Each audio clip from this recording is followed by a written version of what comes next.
via satellite to explain his thoughts. Here he is. Joining me, and I'm getting feedback in my ear here, so maybe our engineers can fix that. If not, I'll continue. I guess I'm going to continue. I want to say thank everybody. Thank you. I wish everybody's having a good time in the Twin Cities, and thanks to the hospitality of our great governor in Minnesota. As you probably know, I'm here in St. Louis. Yesterday we were in Pennsylvania, and the day before in Ohio. And I'd just like to say that the enthusiasm and the warmth of the reception for the governor of Alaska, Sarah Palin, has been incredible and magnificent. And I really am, I knew I made the right choice, but it's been confirmed by the support and outpouring of appreciation from all over America.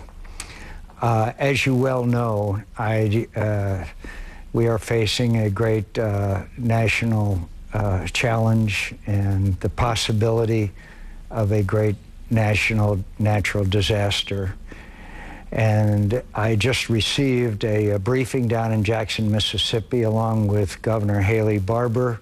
It was a teleconference with the other three governors, Governor Perry of Texas, Governor Jindal of Louisiana, and Governor Riley of Alabama.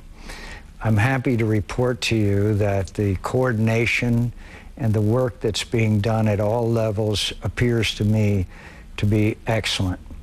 There are still some challenges, such as further evacuations that need to take place. Search and rescue capabilities still aren't at the level that we'd like to see them, and communications still amongst first responders is not quite at the level that we would seek. But I can also tell you the level of cooperation between the federal government, the state governments, the local governments in Louisiana, and in the other affected states is excellent.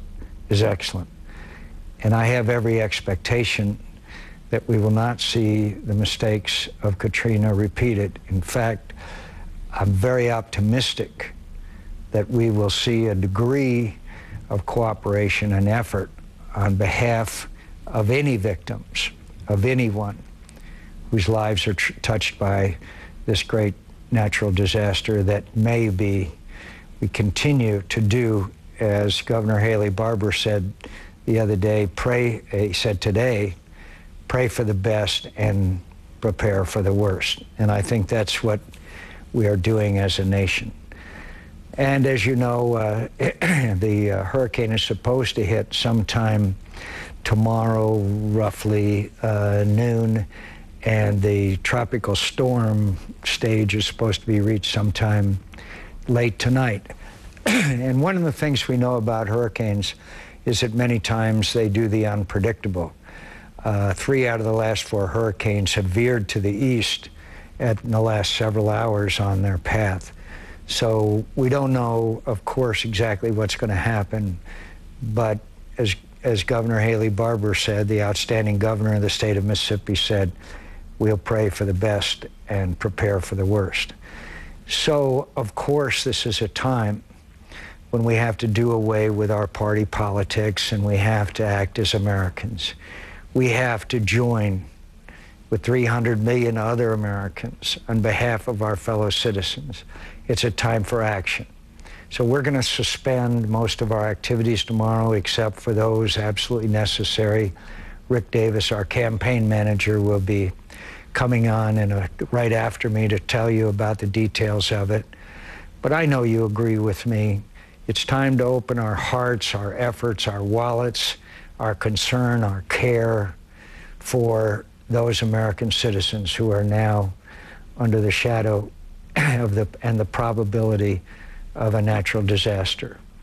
So I hope that all of us, and I know that all of us will not only keep in our thoughts and our prayers the people of the Gulf Coast, but we will act together We will provide the necessary relief, the necessary comfort. We will open our arms, as Americans always have in time of challenge, to those in our society who are less fortunate because of any circumstance, but in this circumstance because of this hurricane.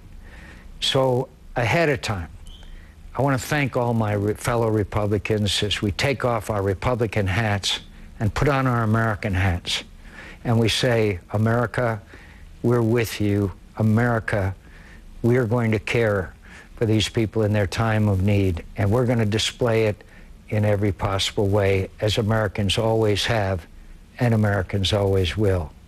I thank you. I can hardly wait to get up there, and I hope and pray that we'll be able to resume some of our normal operations as quickly as possible, but some of that is, frankly, in the hands of God. So keep them in your prayers. And also, when you get a chance to thank these wonderful thousands and thousands of volunteers who have turned out in these efforts, not only now, but will in the future, God bless them and thank God. It makes me proud to be an American. Thank you. The time for action is now.